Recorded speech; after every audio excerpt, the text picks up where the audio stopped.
The Galactic Council chamber fell silent as the final vote was tallied.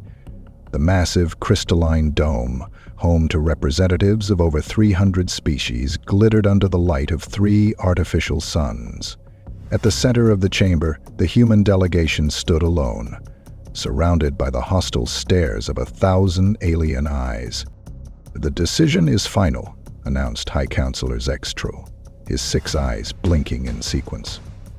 A gesture of finality among his species. By a vote of 287 to 13, humanity is hereby expelled from the Galactic Council. All human vessels must withdraw from Council space within 30 standard cycles. Any human ship found in Council territory after this period will be considered hostile and dealt with accordingly. Ambassador Chen of Earth stood rigid, her face betraying no emotion despite the crushing blow. When she finally spoke, her voice carried throughout the chamber with unexpected calm. "You fear what you don't understand," she said. "And what you fear, you seek to control. When control fails, you resort to exile. Remember this day, counselors. Remember it well, for we will." As the human delegation turned to leave, whispers rippled through the chamber. Some counselors shifted uncomfortably in their seats. Others nodded in satisfaction. None could have predicted what would follow. None could have imagined that in exiling humanity, they had just created their most formidable adversary. The expulsion of humanity from the Galactic Council in the year 2387 came as a shock to many, but not to those who had been watching the growing tensions between humans and the Council's elder races. For decades, humanity had pushed boundaries that made the older species uncomfortable. Our rapid technological advancement was unprecedented in galactic history. Most species took millennia to progress from discovering electricity to achieving faster than light speed. Humans did it in less than 500 years. But it wasn't just our pace of innovation that disturbed the Council.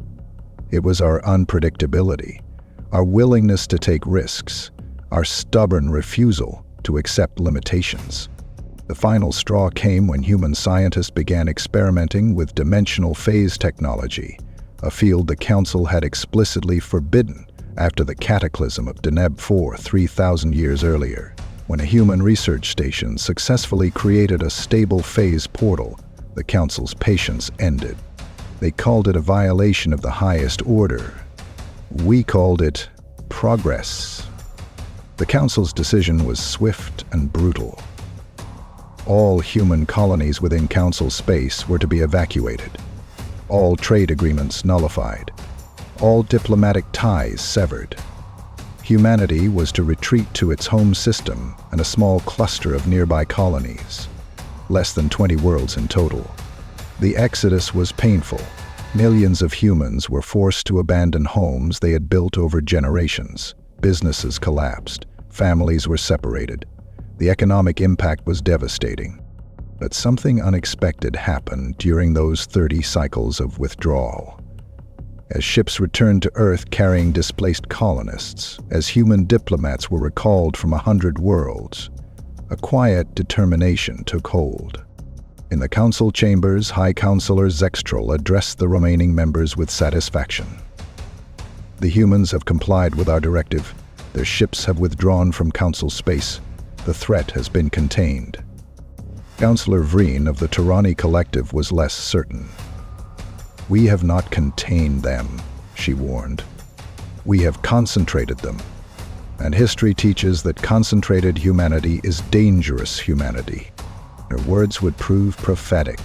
The first 5 years after the exile were the hardest. Earth's economy struggled to absorb millions of returning colonists. Resources were stretched thin. There was anger, resentment, and for a time, talk of capitulation, of sending diplomats back to the Council to negotiate a compromise.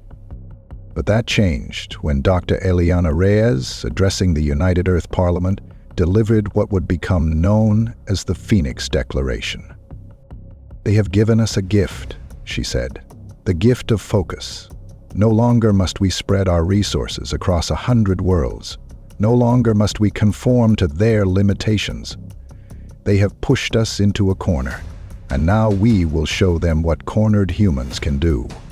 The Parliament voted unanimously to establish the Phoenix Initiative, a massive, coordinated effort to achieve technological independence from the Council. Every research institution, every corporation, every brilliant mind was directed toward a single goal: building power that the Council could neither match nor control. The first breakthrough came from an unexpected source. During the evacuation, a human freighter captain named James Chen had smuggled out components from an abandoned Zoraxian shipyard. These components contained manufacturing technology centuries beyond human capabilities. Within 2 years, human engineers had not only reverse-engineered the technology, but improved upon it. The first Phoenix-class fabrication facility came online in 2394, capable of producing hull materials 10 times stronger than anything humans had previously developed. But the real game-changer was the Lazarus Project. For decades, humans had been forced to use the Council's standardized FTL drive systems, technology that was deliberately limited to prevent destabilizing advancements. Now, freed from these restrictions, Dr. Sophia Kim and her team revisited theoretical models that had been abandoned due to Council pressure. The result was the Alcubierre Keen Drive, an FTL system that didn't just match Council technology, but surpassed it by orders of magnitude. Where Council ships needed days to travel between star systems, a vessel equipped with the AK drive could make the same journey in hours.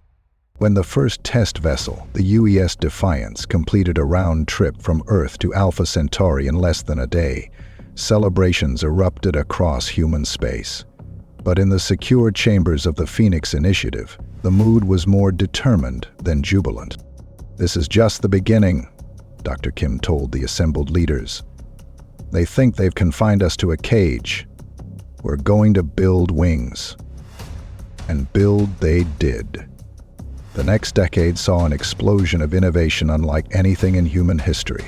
Quantum computing systems that could process information at speeds that made Council AI look primitive. Energy weapons that drew power directly from subspace, eliminating the need for massive power plants.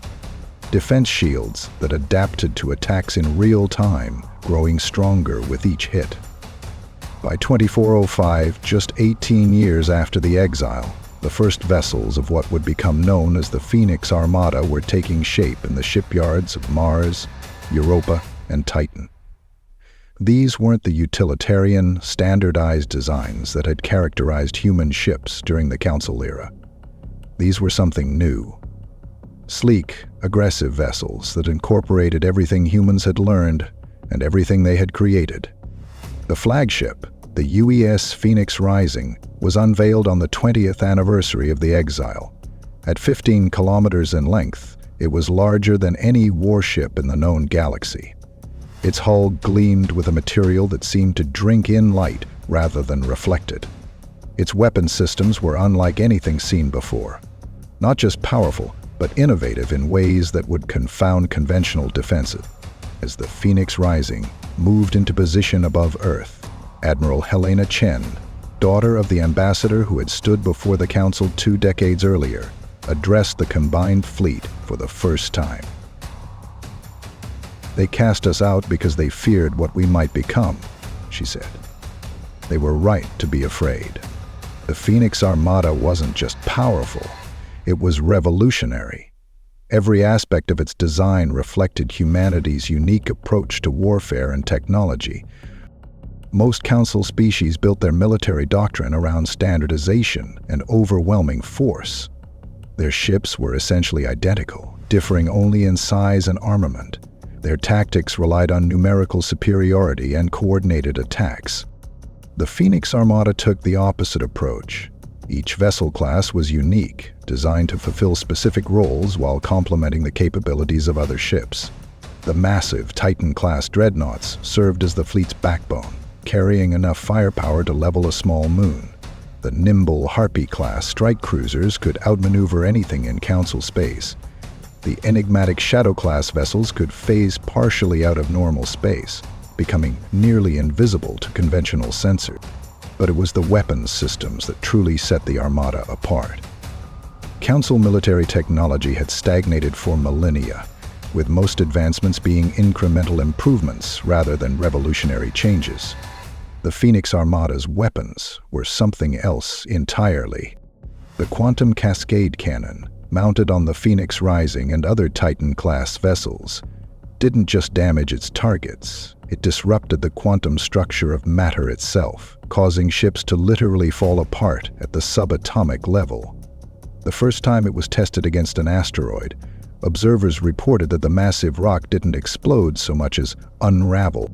The adaptive shield matrix was equally revolutionary. Unlike conventional shields that weakened with each hit, the ASM actually analyzed incoming attacks and reconfigured itself to better resist similar attacks in the future.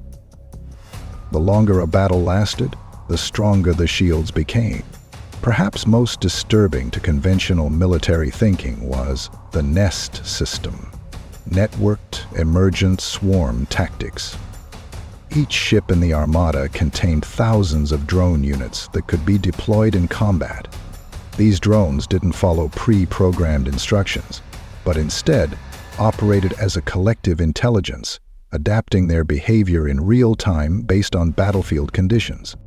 During war games in the Kuiper Belt, a single nest swarm consisting of just 50 drones successfully neutralized a simulated attack by over 500 conventional combat units.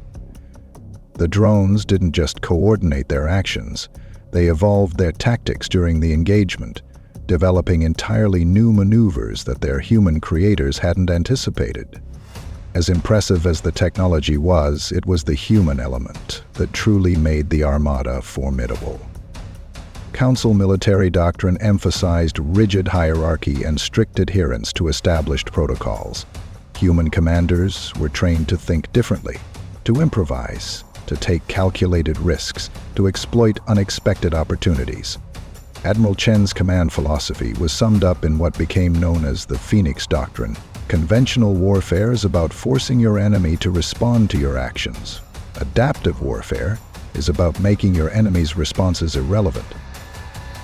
By 2415, the Phoenix Armada had grown to over 500 major vessels and thousands of support craft.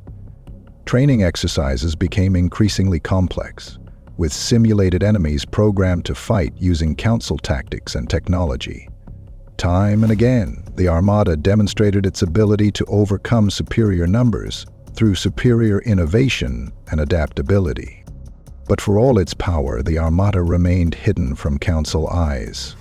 Human space was officially quarantined. No Council vessels were permitted to enter, ostensibly to prevent the spread of human destabilizing influences. This isolation, intended as a punishment, had become humanity's greatest advantage. The Council had no idea what was taking shape in the shadow of their banishment. That was about to change. For 28 years, humanity had respected the boundaries of its exile. No human ship had ventured into Council space. No human diplomat had sought audience with Council representatives. To all outward appearances, humanity had accepted its punishment and retreated into isolation. The Council had largely forgotten about the troublesome species from Sol. Occasional reports were filed, noting unusual energy signatures from human space, but these were dismissed as inconsequential. The humans were contained, their potential threat neutralized. Or so the Council believed. The truth was far different. While officially respecting the boundaries of exile, humanity had been far from inactive. Stealth vessels using phase shift technology had been mapping Council space for years. Automated probes had infiltrated Council data networks. Human intelligence had built a comprehensive picture of Council military capabilities, political dynamics, and technological developments. And now, after nearly 3 decades of preparation, humanity was ready to announce its return. The opportunity came when the Draconid Imperium, a militant species on the Council's outer rim, launched a surprise attack against several Taurani worlds. The Taurani, though members of the Council, had always been sympathetic to humans. They had been among the 13 species that voted against our exile. The Council response to the Draconid aggression was typically bureaucratic. Emergency sessions were called. Strongly worded condemnations were issued. A peacekeeping force was authorized, but it would take weeks to assemble and deploy. Meanwhile, Taurani colonies burned. On the third day of the Draconid offensive, as the Council was still debating the appropriate response, sensors at the edge of the Taurani Sigma system detected multiple FTL signatures approaching. The Taurani defenders prepared for another Draconid assault. What emerged from hyperspace wasn't Draconid. It wasn't Council, it was human. The vessels of the Phoenix Armada. The dreadnought UES Nemesis, accompanied by the cruisers UAS Vindication and UAS Defiance, dropped into normal space less than 10,000 kilometers from the main Draconid battle group. The Draconid commander, Supreme War Leader Kazak, was initially confused by the unexpected arrival. Human ships weren't supposed to be in Council space. Human ships weren't supposed to be this large or this advanced. And human ships certainly weren't supposed to be issuing ultimatums. Draconid vessels. Came the transmission from the Nemesis. This is Captain Sarah Chen of the United Earth ship Nemesis.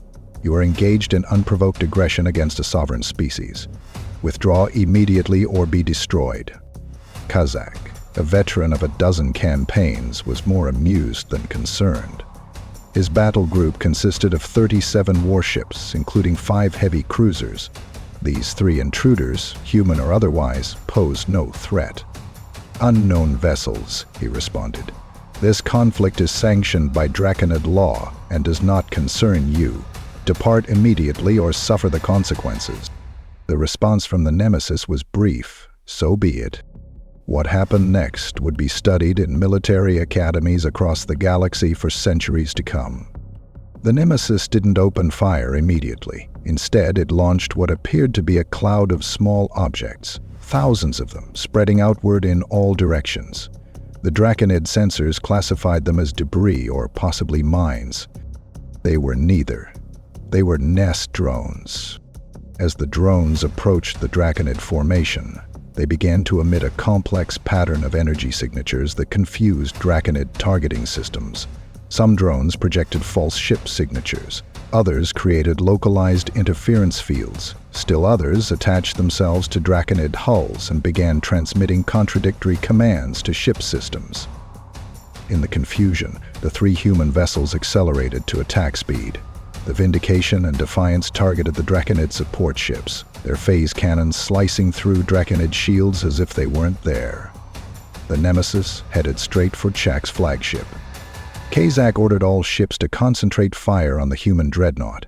37 Draconid vessels unleashed their full arsenal against the Nemesis. The human ship's adaptive shield matrix flared brilliant blue as it absorbed the combined firepower of the Draconid battle group. For a moment, it seemed the shields might fail under the onslaught. Then something unexpected happened. The shields began to pulse, each wave of energy growing stronger rather than weaker. The Nemesis closed to optimal firing range and activated its main weapon. The Quantum Cascade Cannon didn't fire a beam or a projectile in the conventional sense.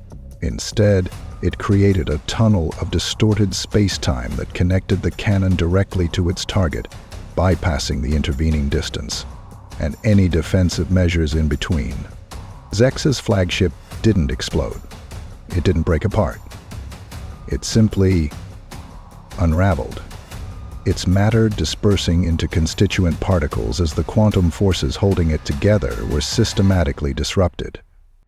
The entire engagement lasted less than 15 minutes. When it was over, 29 Draconid vessels had been destroyed. The remaining 8, heavily damaged, had activated their FTL drives and fled. The 3 human ships suffered minimal damage. Not a single crew member was lost. As recordings of the battle spread across Council space, the reaction was one of stunned disbelief.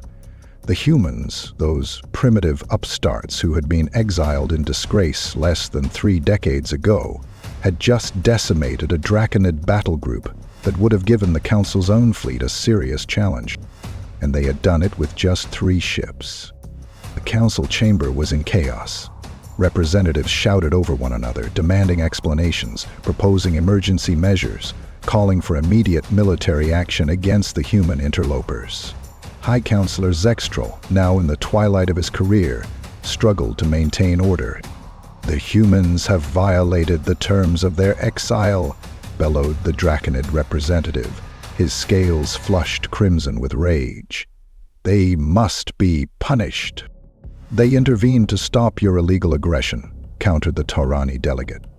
"If anyone should face sanctions, it is the Draconid Imperium." Before the argument could escalate further, the chamber's main doors slid open. A hush fell over the assembled representatives as a single human figure walked calmly to the center of the floor.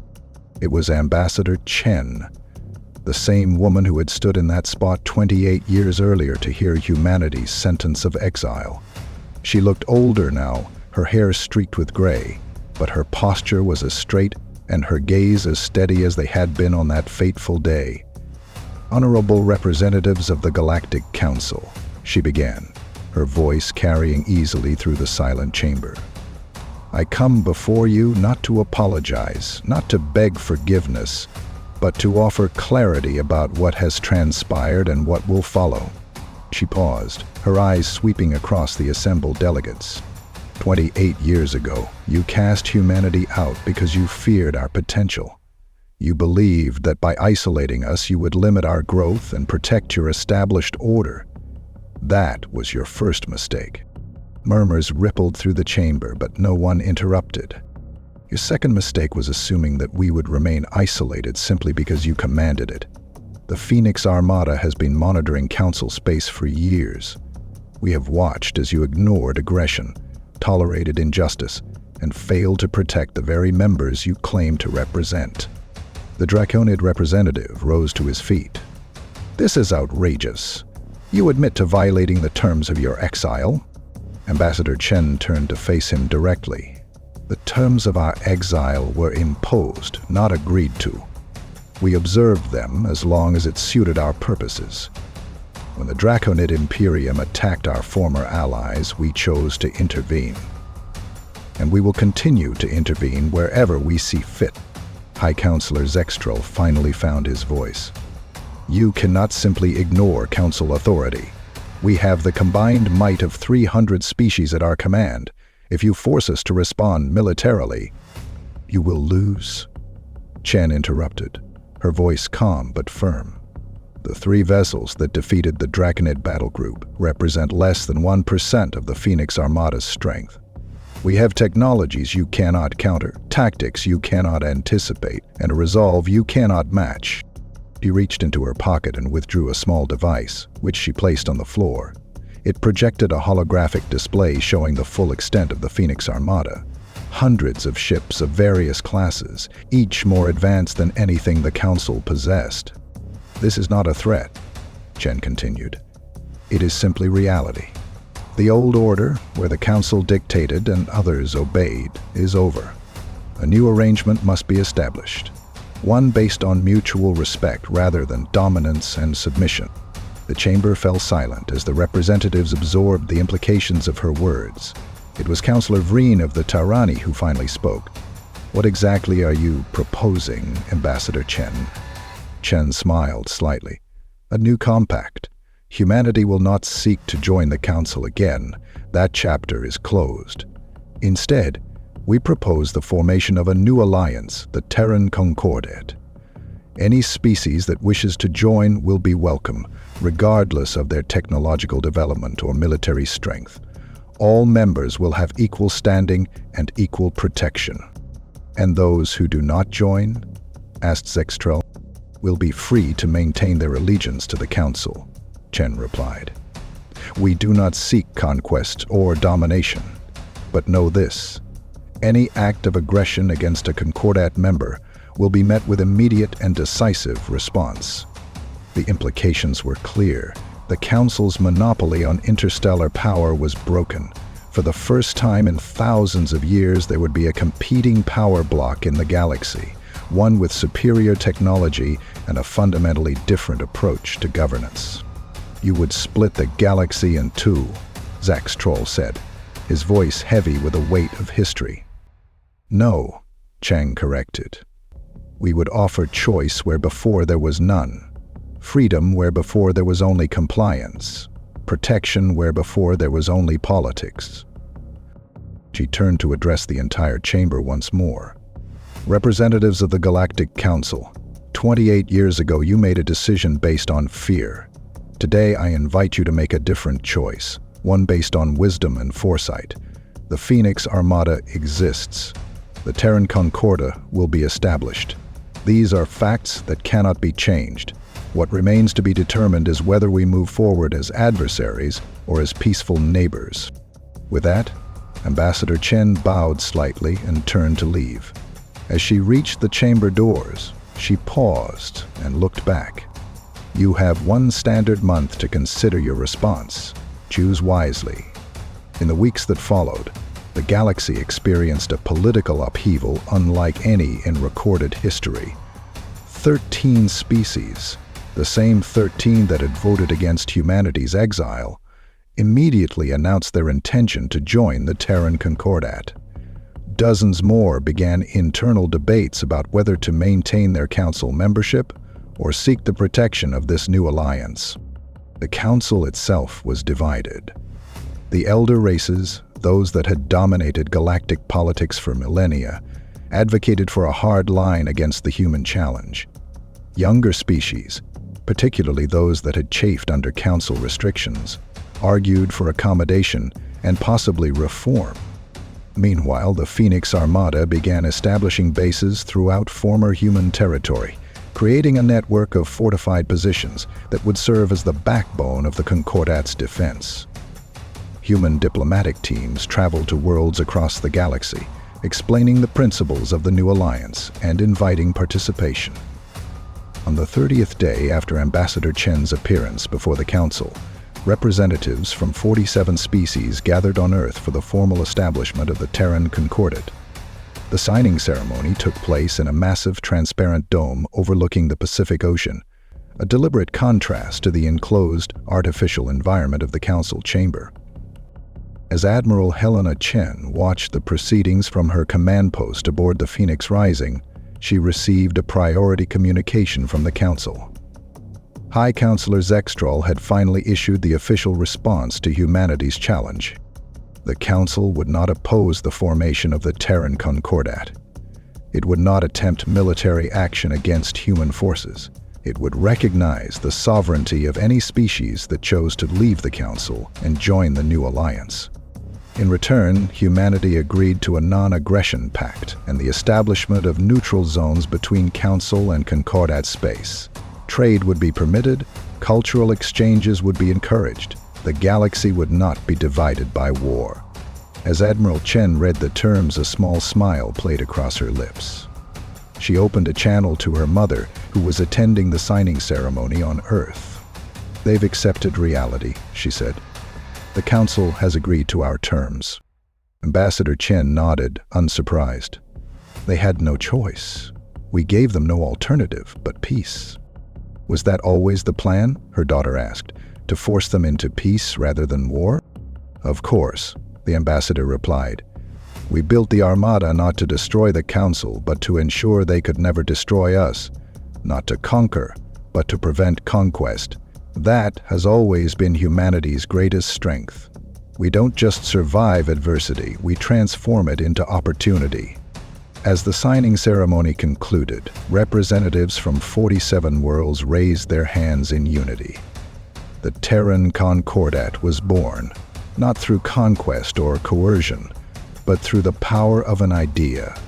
That cooperation could be more powerful than control, that diversity could be more valuable than uniformity, that innovation should be embraced rather than feared. The Phoenix Armada, built in exile and forged in isolation, had achieved its purpose without firing a shot in anger. It had redrawn the political map of the galaxy not through destruction, but through the mere fact of its existence. A demonstration that even the most powerful forces in the universe could be overcome by human ingenuity and determination. In the years that followed, the Concordat would grow to include over 100 species. Its technological advancements would accelerate as diverse minds brought new perspectives to old problems. Its cultural richness would flourish as barriers between worlds fell away, and at the heart of it all was humanity. Once exiled, now elevated.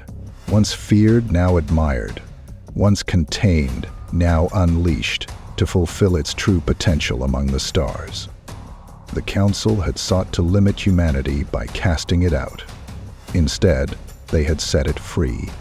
If you've enjoyed this journey through humanity's triumphant return from exile, I'd love to hear your thoughts in the comments below. What would you have done if you were Admiral Chen, facing that Draconid battle group? Or, what technologies from the Phoenix Armada would you most want to see developed in our lifetime? Don't forget to hit that like button if you enjoyed this story, and subscribe to the channel for more epic tales of humanity's potential among the stars. I release new stories every week, and trust me, you won't want to miss what's coming next. Until next time, remember, sometimes being pushed into a corner is exactly what humanity needs to show its true strength.